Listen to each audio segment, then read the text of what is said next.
With this video, we are particularly considering how to coach a client when they are wanting to bridge, build a bridge between themselves and someone across their organization in a different department, a different part of the organization. If they want to make a connection as part of a career transition, they want to make a connection with a different company and the team members on that company, or an interview, or someone that they would be connecting with in order to better have better chances at securing a job with that company. Or it could be their own personal fulfillment if they are just wanting to meet people. They want to learn from people of diverse backgrounds, from different companies, different walks of life. And it could also be a way for us to coach someone as they consider how they might better build their own personal business as they make connections between their company and other companies. The ability to do good external networking is critical to many different roles, but it's not critical for all roles. Therefore, there are plenty of opportunities for clients that we work with in a corporate space to learn more for themselves about how they can make better connections with other people in the world. Some considerations for when you coach someone who would like to learn, who would like to stretch themselves, who would like to set a goal for themselves of reaching out to others. The first thing to consider is your approach. And I would recommend, again, taking a look at that communications framework that we looked at last session and use that as part of how we build a plan of attack or a plan of connect with people, with the people the client is interested in connecting with.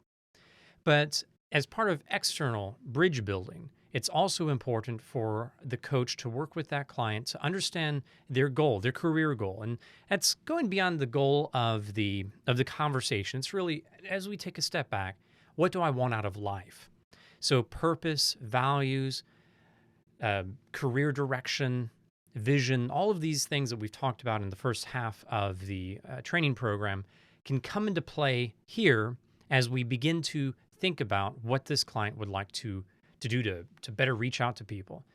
In order to reach out well, we need to have a good target. So if there's not much work done in the coaching, or at least if the client hasn't done that work on their own, what is their life target? Then it's going to be pretty hard to make those outside connections, since many of those connections would start from the sense of like, where do you want to be in the next 5 years? Where do you see yourself in this company? What brings you into this field of work? What legacy do you want to leave? The kinds of questions that we might ask out of curiosity or out of habit, because those tend to be the common questions that are asked between people who don't know each other very well in a professional space. So, understanding vision, purpose, long-term values, all that stuff is a part of the foundation. But another part of the foundation of a good external networking plan is the professional branding. In order to do the exposure piece, we do need to have a good understanding of our image as part of PI. And what that image consists of is the client's strengths, their weaknesses, and what they want to do with those things. How do they want to be known? So I do particularly recommend coaches work with clients, at least in part, to understand their strengths and weaknesses as part of going outside of their organization and promoting themselves with others. So especially if there is cross-company connections that the client's going to want to make, or interviews and connecting with a different company for a career transition, if they don't have a very solid understanding of their strengths and weaknesses, then they will not be very well prepared for these external networking conversations. And keep in mind, while you as a coach, you might be very comfortable as a professional, as someone who's been an executive or works with executives, you might be really clear on your own strengths, your own weaknesses, and how you would present them. And it might feel like going to square one, the basics.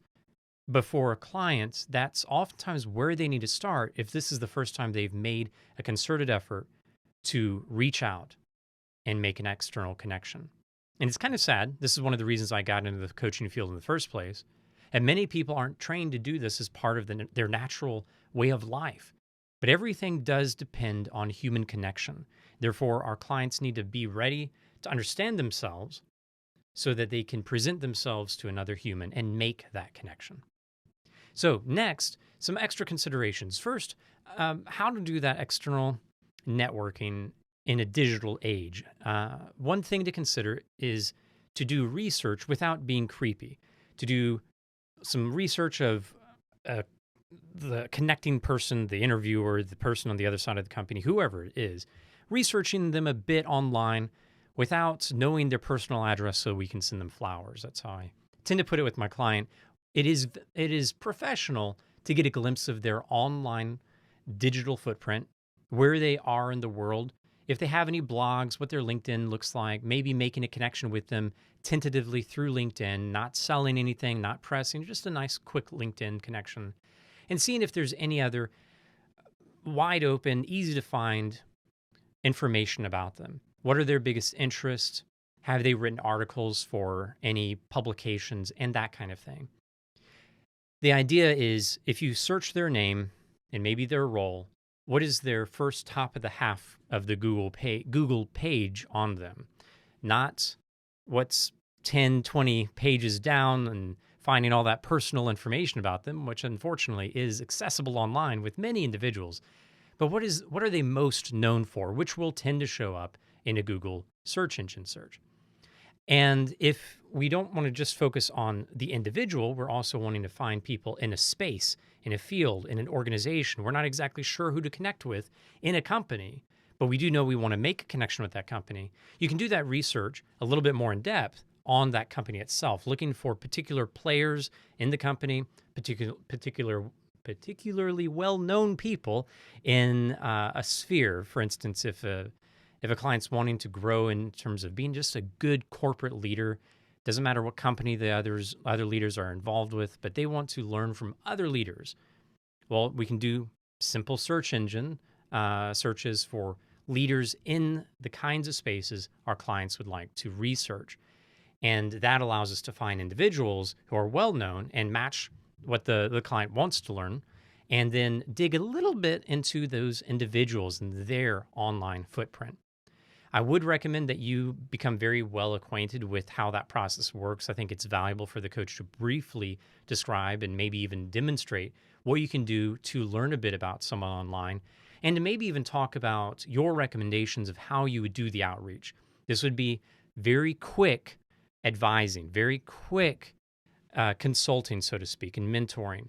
We want to put that hat on briefly if we do so, share the concept or idea, maybe send a video to them that we make or someone else has made, or a blog post we make, someone else has made on this idea of the value of online research without going too deep, and then help this individual to craft a way they would like to communicate or utilize what they've researched in a way that is very professional and builds the bridge instead of burns it, because, again, we're coming off as really creepy having dug 20 pages deep into their Google history. So there's plenty of things we can talk about maybe in class about ways to do that. But another thing I think is even more important is the attitude an individual brings into these kinds of bridging conversations and relationships. Instead of coming into these with an attitude of, how can I get what I want out of this relationship? How can I make this connection so I get that job I want? How can I make this connection so I can learn what I want in the field? How can I make this connection so I can get promoted over to that other part of the company? Instead of having that attitude, the client should have the attitude of serve the customer. And we've talked about this before in the training, but that idea of serve the customer comes from Earl Nightingale. And I apply that concept by looking at the other person that I'm connecting with as the most important person in the room. I don't do it always. I aspire to do it well. But when I leverage that approach, it serves me well because I'm serving another person well. And when a client is considering their bridge they're going to build to another person, it's very important for that client to consider what is the purpose of this bridge for that person. Not just that they help the client get the job and maybe fill a quota as a recruiter, but instead, what value would that other person gain just from having the conversation with the client? What benefits would come out of this relationship? One resource that I would recommend in relation to external networking, it's kind of more marketing, business marketing, but it's called Contagious. And the concepts from Contagious do apply really well. There's a framework associated with that book. And it goes hand in hand with the idea of external networking and that interpersonal conversation and bridge building. So I'd recommend checking that out a little bit as part of this lesson and consider applying some of the ideas, the areas that could be explored as part of your conversations with your clients as they look at their networking.